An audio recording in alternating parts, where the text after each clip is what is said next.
Today we are going to discuss the concept of Gauss map, spherical image, and the related theorem. So what is a Gauss map? Given an end surface, we have two options for an orientation. One is plus gradient of f by norm of gradient of f, and minus gradient of f by norm of gradient of f. Once we are given an orientation, that is given an oriented end surface, the associated function of that orientation is called the Gauss map.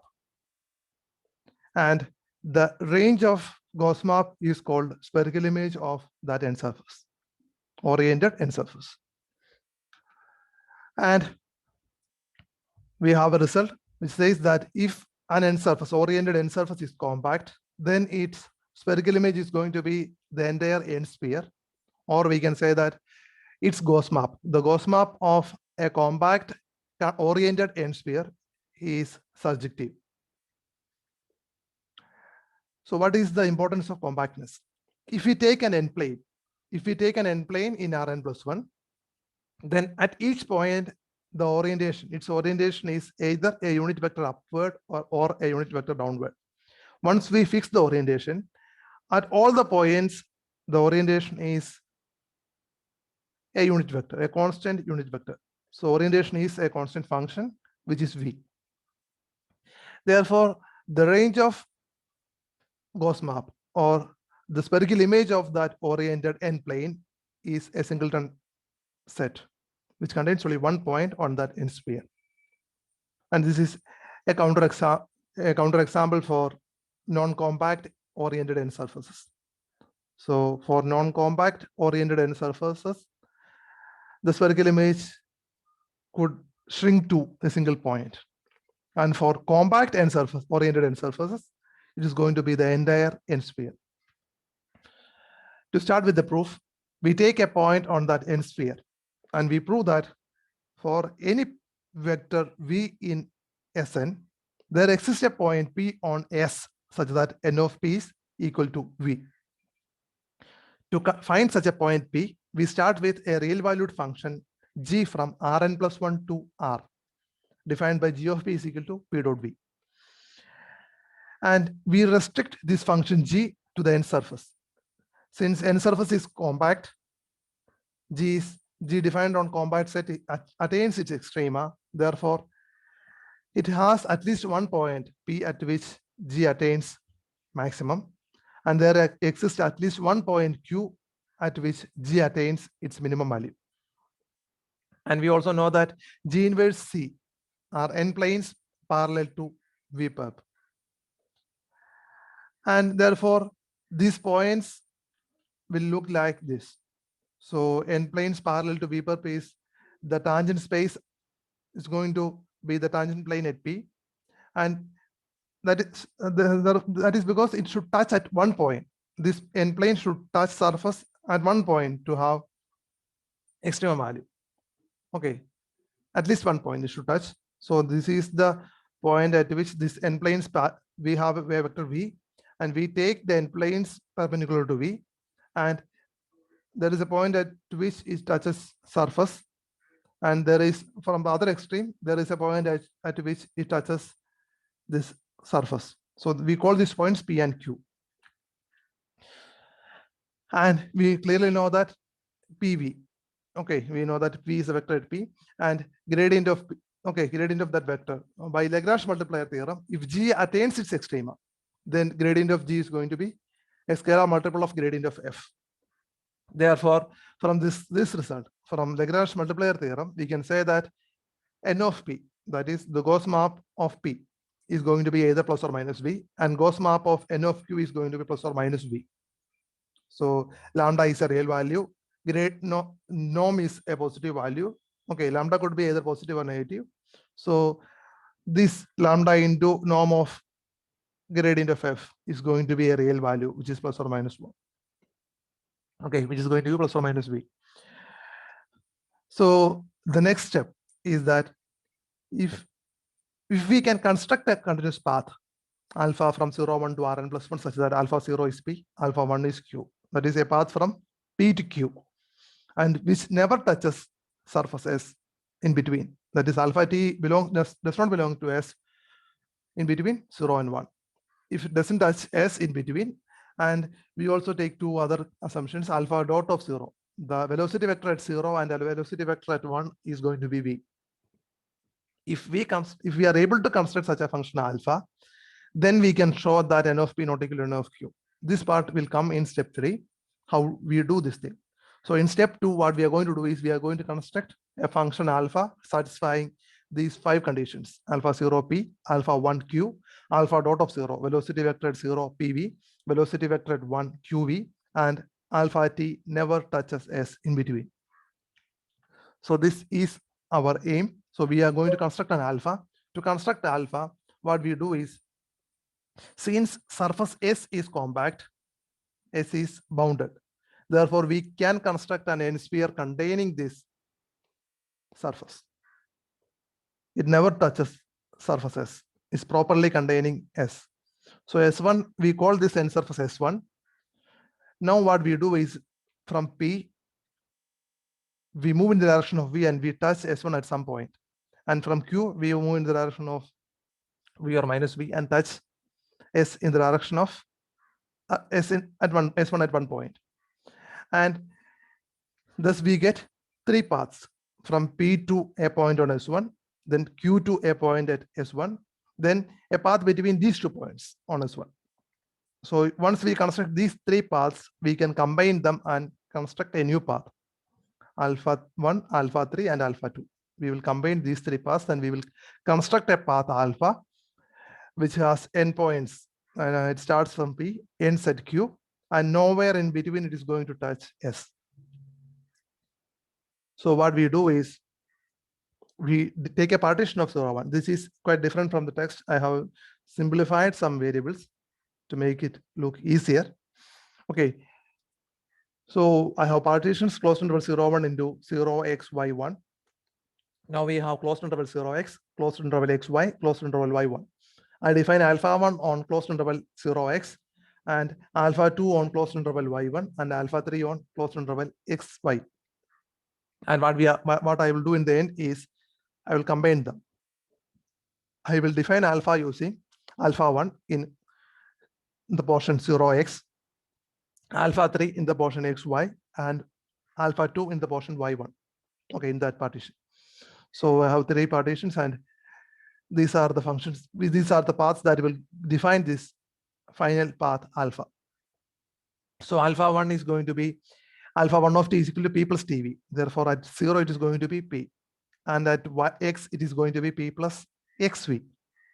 And alpha 2 at 1 it is going to be q. At y it is going to be q plus y minus 1v. Now we have 2 points on S1 such that, which are p plus xv and q plus y minus 1v. So if I call these 2 points some C and D, since S1 is connected, n surface is connected, n sphere is connected, therefore there is a path connecting these 2 points. And we call this path alpha 3. We are not going to define alpha 3. We know that since S1 is connected, there will always exist such a path. There may exist infinitely many paths. So at least there will be one path. Since the surface is connected, there will be path connectedness. So there will be a path alpha 3.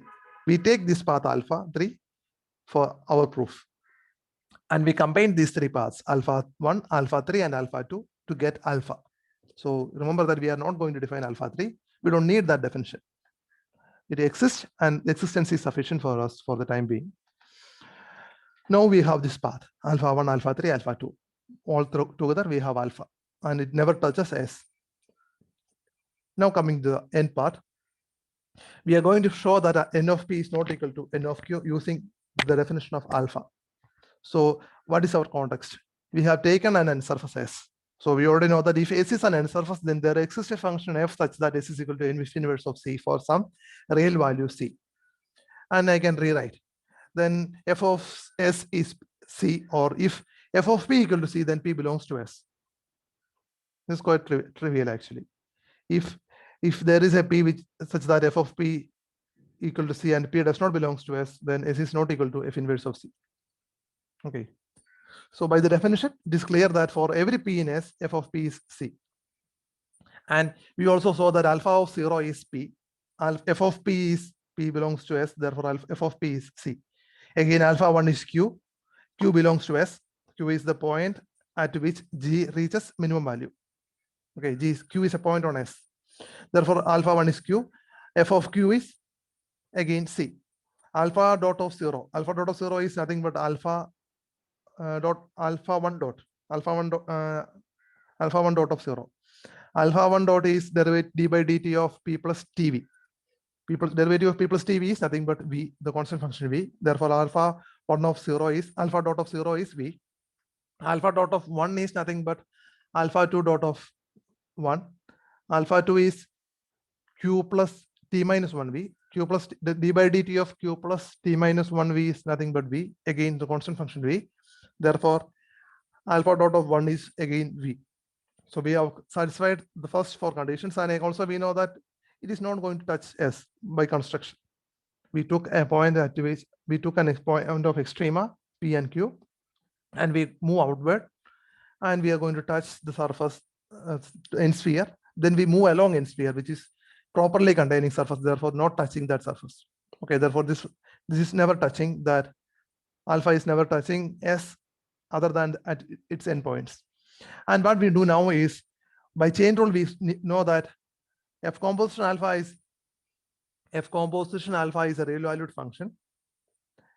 Derivative of composition alpha, we can apply chain rule, and we can see that F composition alpha is nothing but gradient of F of alpha t dot alpha dot of t. And at 0, it will have the value norm of gradient of Fp into n of P dot Pv. Why? Alpha, if you look at the first the equation in blue, gradient of F of alpha of t. Alpha of 0 is nothing but P. Therefore, gradient of F of P. And alpha dot of t. Alpha dot of 0 is nothing but PV. We are placing vector V at P. Okay, velocity vector is V, then alpha dot of V is PV. We are placing V at P at V on P. And again, alpha F composition alpha dash of 1. Alpha of 1 is Q. Therefore, gradient of F of Q. And alpha dot of 1 is again V. Therefore, QV. Okay, so we have this expression straight away. And from this expression, we can see that gradient of F is always a positive value. Norm of gradient of F is positive. Always norm is always positive or 0. Okay, norm is always non-negative, and therefore this expression, these two expressions have the difference is n of P and n of Q. If n of P and n of Q are same, then they have the same sign, because the other terms have the same sign. The sign is not changing for the other values. Gradient of F of Q and norm of gradient of F of Q and norm of gradient of F of P have the same sign. And therefore, these are non-negative values, actually, non-zero values, since if P is regular and Q is regular.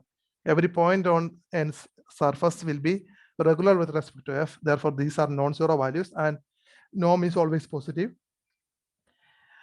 And non-negative are non-zero, therefore positive, clearly positive. And this function, the sign of these derivatives depends on the value of n of P and n of Q. So if they are equal, then the signs are the same. So if the derivative at 0 and 1 are the same, then both the functions are either increasing or both the functions are decreasing. They should increase together or decrease together at these 2 points. If it is increasing at both the points, then if you take an epsilon neighborhood, such that after 0, since it is increasing at 0, after a point after 0, it should have a value greater than C. At 0, it has the value F composition alpha at 0 is C. Therefore, after 0, 0 plus epsilon, it is going to be greater than 0, greater than C. And at 1, F composition alpha 1 is C. Therefore, at a point before 1, at a point close to 1, before 1, it is going to be a value less than C. Since it is going to be increased, the function is increasing at C.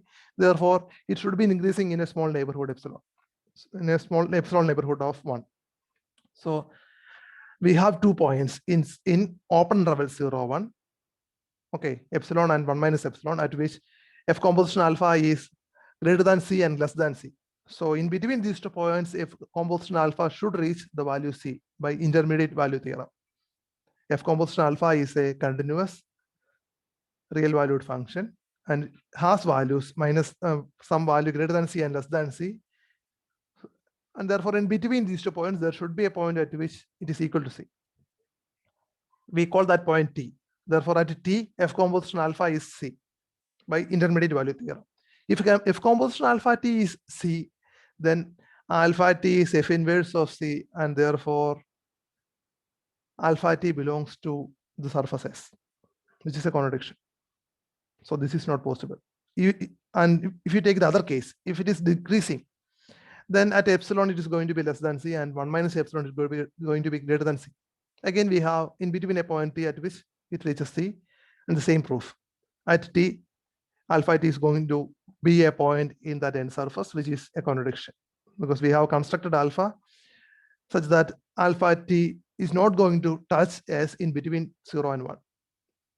So N of P, therefore, it is clear that N of P is not equal to N of Q. If N of P is not equal to N of Q, we can say that N of P and N of Q are plus or minus B.